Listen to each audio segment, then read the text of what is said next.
All right. A new day. Maybe it's a new day for you, a new chapter. Um, this is chapter 3 now.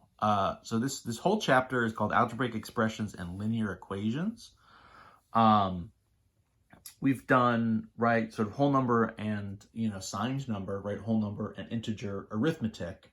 And we've gone through, all the basic operations and exponents and square roots. We've sort of put them all together in these order of operations problems. And so what we're going to do is do a little bit of a detour into algebra land. We have done a little bit with algebraic expressions so far, but really what we did in chapters 1 and 2 was sort of just the basics of here is an algebra expression, right? Here is some sort of expression with variables in it. Evaluate it if we're just going to sub in numbers for the variables, right? So, that's algebra, doing those substitutions and then kind of just running through the arithmetic. But what we're going to do a little more in chapter 3 is focus on, well, what could we actually do leaving everything in variables? If we're not subbing in the numbers kind of right away, what can we do there? Eventually sort of building up to, given an algebraic equation, in this case a linear equation, actually going and sort of solving for the variable. So rather than expression, right, an equation will be sort of two equal expressions, and in some senses you can solve for the value that will make it true.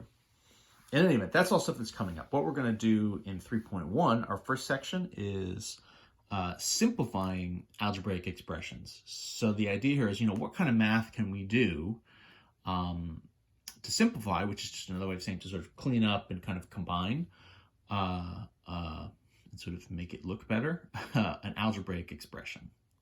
So let's do a couple definitions first.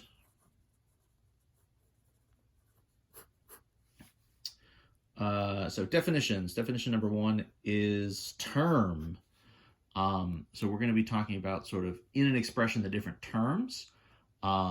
Basically anything separated by like addition or subtraction sort of individually is going to be a term. Formally, right, as sort of the book says it is, so this is either a number, a variable, or a product of a number and a variable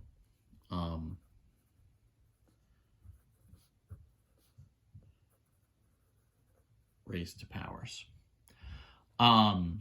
So like, for example, I think it's just easiest to just sort of give some examples. So something like 4x, right? 4 times x. So a number and a variable, right? Negative 6a, right? Negative 6, a number, a by itself, right? Power stuff, right? So not really so much the numbers raised to powers, because if you have a number raised to a power, it just becomes another number. So maybe you have 12w squared, right? So 12 is your number in front times w raised to the 2. Simplest possible things, just individual numbers, right? Negative 10, the number, just like z, the variable, right? Just sort of individual variables and numbers are going to count for us as terms that are sort of part of an expression. Or you can build up things that are, a little bit longer, 15 x cubed y to the 2 or something, right? So that is still just sort of one term. Essentially anything that sort of is, numbers and variables kind of multiplied together is sort of the informal way of thinking of it. The number in front is going to be what we call the coefficient. So the coefficient is the number value in a term. So like the 4 is the coefficient, the negative 6 is the coefficient, right? The 12 and so on and so forth. What we're interested in and sort of how this is going to show up for us is the concept of like terms.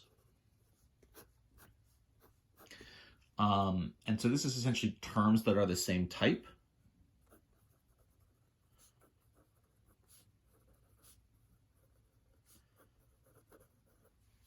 So specifically, right, same variable or variables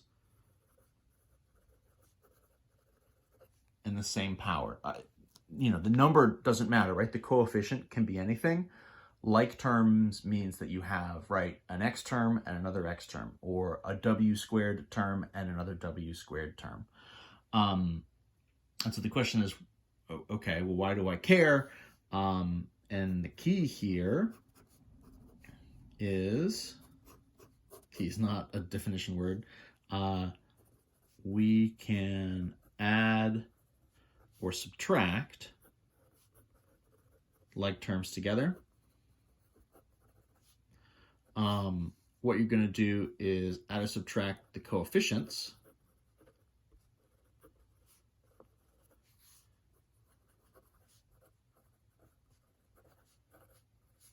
And keep the variables the same. So like terms are important to us because they are essentially things that are the same type, right? They're sort of terms that are the same type. And what we're going to see in these expressions, right, are different terms getting sort of added or subtracted from each other. Again, not exclusively, in theory, you could do expressions with, division, square roots, you could do all sorts of things, but we're going to see a lot of, right, in our sort of linear equations that we're building up to. Terms added and subtracted together, and like terms, right, things that are the same type, we can actually combine just through addition and subtraction, and that's going to be part of what we're doing to sort of simplify. So let's do a few examples of what that would look like. So for instance, so simplify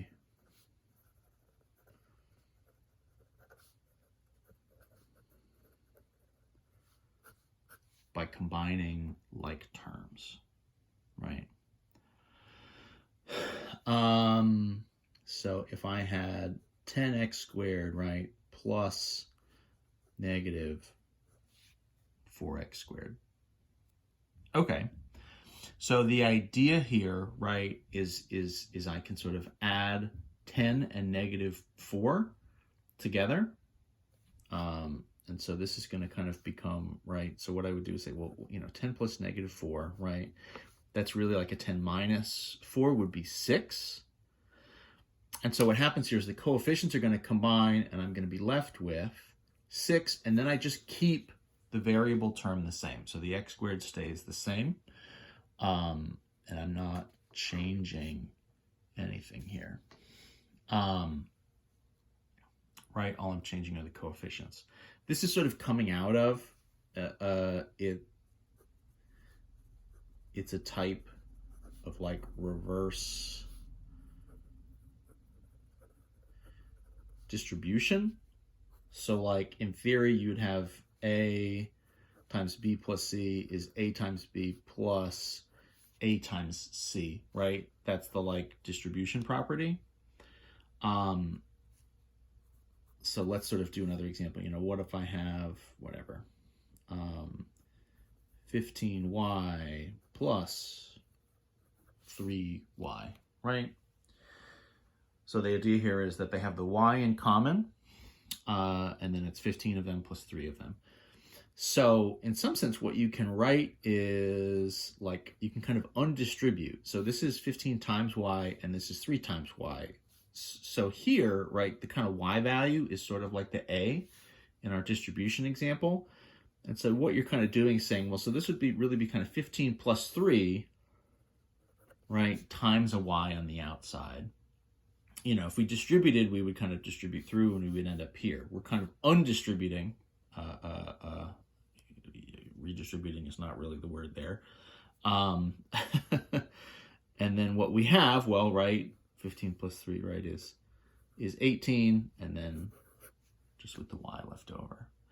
So you're kind of just doing the math that's in front, right? You're doing the math based on the coefficients, and then you're going from there.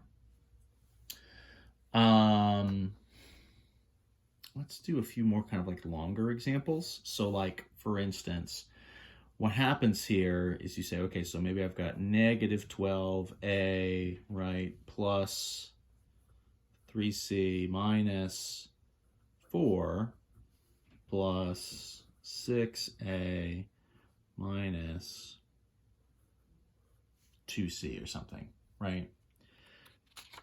So now this is sort of a whole string of algebra terms. Some of them are like terms and some of them are not. And the move here, right, we know, well, let's rewrite everything here as addition so that way we don't have to worry about the commutative property, right? So this is really sort of a plus, a minus 4, right? This is sort of plus a minus 2c, right? Plus 6a, plus 3c, right? This is sort of a negative 12a. And so the idea, if I have everything kind of written as addition, right, adding negatives, what I can do is identify which of my terms are like terms, and I can kind of regroup them together. So a and a, right, minus 12a and positive 6a, right, added together.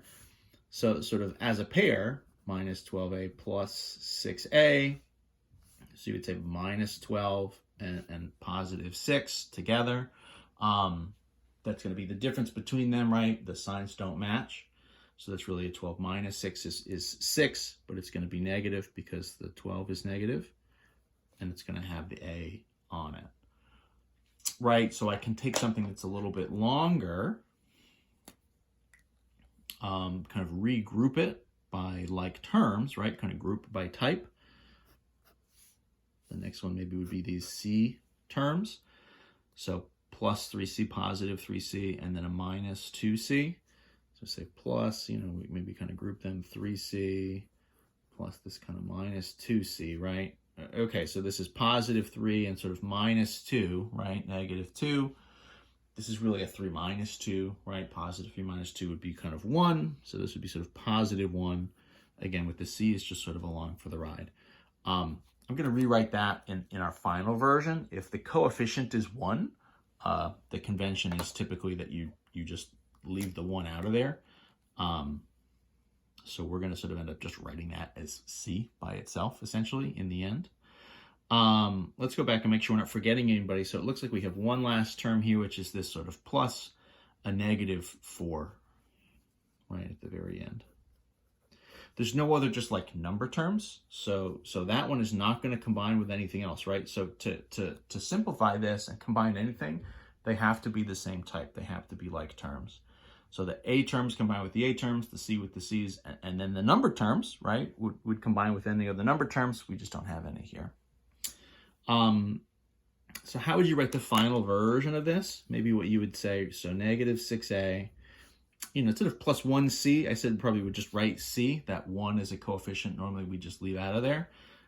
Plus a negative 4, we could go back to maybe writing this as just minus 4. And that would be kind of the way you would typically see the final version. In theory, that version of it there is also fine and is true. I mean, that's perfectly reasonable math. It's just the kind of convention, and what you'll see sort of out in the world would be without the 1 in front and then with just minus 4 instead of plus negative. Plus negative is good to like do the operations, but when all is said and done, just writing it as minus 4 is probably what you're going to see. Very good. All right, we'll do a little bit more in video number 2 coming up.